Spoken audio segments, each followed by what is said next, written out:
Welcome to my channel art and ink.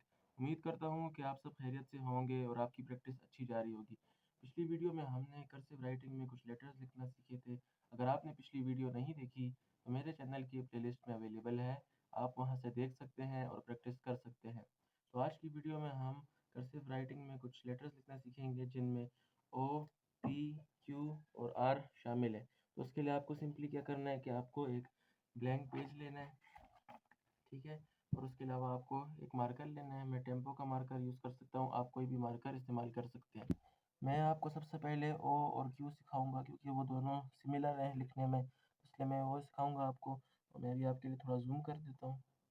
तो आपको ओ लिखने के लिए क्या करना है कि ये जो पीक पॉइंट आपको नज़र आ रहा है मार्कर का, आपको इसका इस्तेमाल करना है। इसका इस्तेमाल करते हुए आपको क्या करना है कि आपको इसको सिंपली पेज पे रखना है और आपको जिस तरह हमने पहले ओ लिखा था उसी तरह लिखना है। क्रिएटिव राइटिंग में जैसे हमने लिखा था, सी बनाया, ठीक है। और सी बनाने के बाद आपको इसको फिर थिन कर देना है। एक तरफ थिन सी और दूसरी तरफ थिक सी, ठीक हो गया।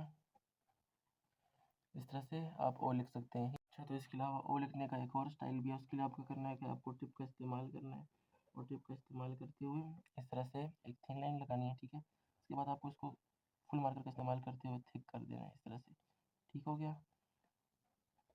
इसके बाद आपको इस साइड से, ठीक है, इस साइड से भी आपको यूँ थिक करना है, ठीक है, और यूँ ज्वाइन कर देना है।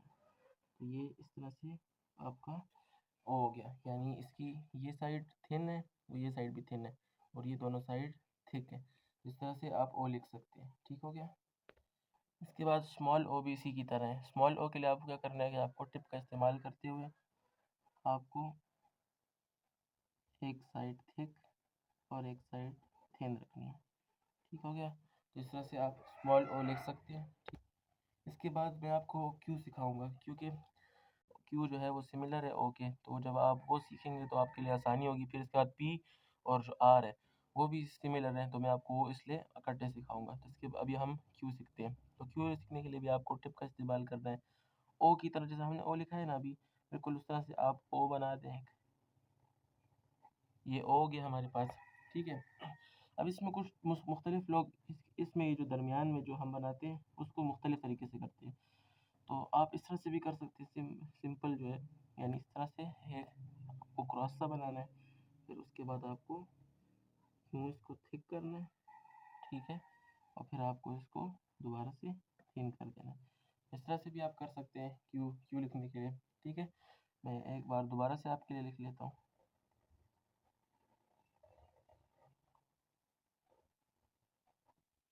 ठीक है। इस तरह से भी आप क्यू लिख सकते हैं।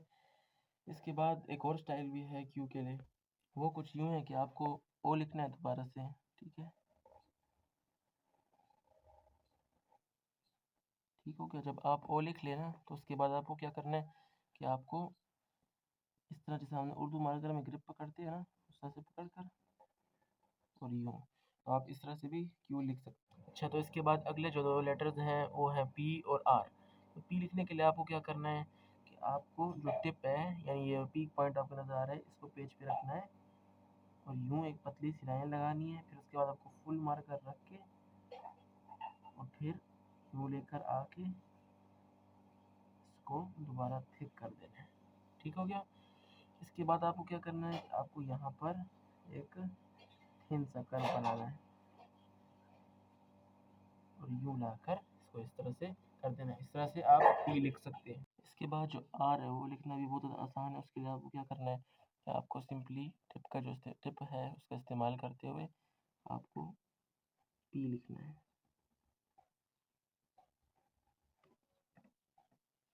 थिक कर दिया, फिर नीचे से, फिर उसके बाद थिन लाकर दोबारा थिक कर दिया, ठीक हो गया।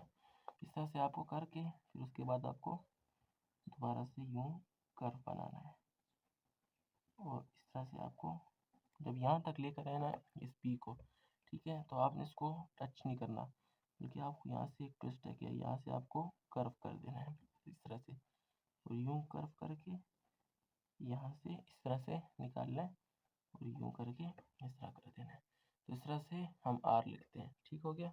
तो आप आर इस तरह से भी लिख सकते हैं। इसके अलावा एक और तरीका भी है सिंपल आर लिखने का तरीका, कि आपको इस तरह टिप रखनी है, फिर इसको थिक करके यूँ सीधा ले आना है, ठीक है। उसके बाद आपको यहाँ से इस तरह से लाकर यूँ सीधा ले जाकर इस तरह से कर देना है। तो इस तरह से आप सिंपल आर भी लिख सकते हैं। अब बारी आती है स्मॉल पी और स्मॉल आर की। तो स्मॉल पी लिखने के लिए आप 3 तरीके से लिख सकते हैं, ठीक है। सबसे पहला जो तरीका है वो इस तरह से है कि आपको यूँ पहले एक लाइन लगानी है, ठीक है। फिर आपको यूँ नीचे लाना है, ठीक है, मतलब थिक करके, और उसके बाद आपको टिप का इस्तेमाल करते हुए यूँ कर देना है। तो एक पी इस तरह से आप लिख सकते हैं। इसके अलावा एक और जो स्टाइल है वो इस तरह से है कि आपको टिप का इस्तेमाल करते हुए इसको इधर तक ऊपर लेकर आना है, यानी क्राउन शेप बनाएंगे, ठीक है। और फिर यूँ थिक करके नीचे लेकर आना है, ठीक है। फिर आपको यूँ कर देना है, ठीक है। तो ये इस तरह से भी आप एक पी लिख सकते हैं, ठीक हो गया। मतलब इसकी जो ऊपर की गोलाई है ये ज़रा सही नहीं आई, मैं आपके लिए एक और बार लिख देता हूँ कि गोलाई ज़रा सही आए, ठीक है। इस तरह से आप पी लिख सकते हैं, ठीक है। इसके अलावा एक और स्टाइल जो है वो इन दोनों को मिलाकर है, जो पीछे मैंने दिखाया है, कि आपको यूँ लाकर यूँ क्राउन बनाएं, ठीक है। और उसके बाद आप यूँ लाएं तो आप पिछले वाले स्टाइल की तरह इस तरह से आप कर्व कर दें। इस तरह से भी आप स्मॉल पी लिख सकते हैं। और इसके बाद स्मॉल आर जो है वो तो बहुत ज़्यादा आसान है। उसके लिए आपको क्या करना है कि आपको जो टिप है उसका इस्तेमाल करते हुए आपको यूँ लाके इस तरह से कर्व करना है, ठीक है। फिर थिक कर देना है। इस तरह से आप स्मॉल आर लिख सकते हैं। इसके अलावा कुछ लोग इस तरह भी करते हैं, कुछ लोग यूँ करते हैं कि यूँ लाकर इस तरह से ज़्यादा कर्व नहीं करते बल्कि डार्क ही रखते हैं, और यूँ इस तरह से आर लिख लेते हैं। तो आप इसमें से जो भी स्टाइल आपको पसंद है आप उस तरह से लिख सकते हैं। आज की वीडियो में बस इतना ही, मिलते हैं अगली वीडियो में। Thanks for watching and keep smiling.